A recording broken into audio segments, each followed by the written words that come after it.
মানুষকে আপন করার সহজ উপায় আমি দেব। যে কোনো মানুষের মনের ভিতরে কষ্ট আছে মুসলমান ভাই বোনেরা, আর হতাশা নয়, আর দুঃখ নয়, আর কোনো কষ্ট নয়। কুরআন পাকের ভিতরে এমন কিছু সূরা এবং এমন কিছু আয়াত আছে, আয়াত দিয়ে যে কোনো মানুষকে আপনি আপনার আয়ত্তে নিয়ে আসতে পারবেন।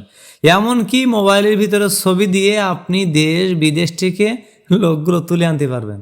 সিম্পল ছবি, মোবাইলের ভিতরে ছবি নেবেন, সামনে কয়েকবার দরুদ ইব্রাহিম পড়বেন, তারপরে কি করবেন, এই সূরা ইয়াসিনের ৭৮ নম্বর আয়াত, সূরা ইয়াসিনের ৭৮ নম্বর আয়াত নাম্বার দিয়ে দিচ্ছি, সব কিছু বলে দিচ্ছি।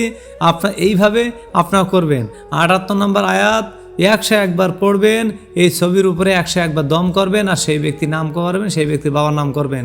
ইনশাল্লাহ আল্লাহ তাআলা অশেষ মেহেরবানিতে আপনাদের কাঙ্ক্ষিত মনের মানুষটি ২ থেকে ৩ দিনের ভিতর আপনার কাছে আসতে বাধ্য।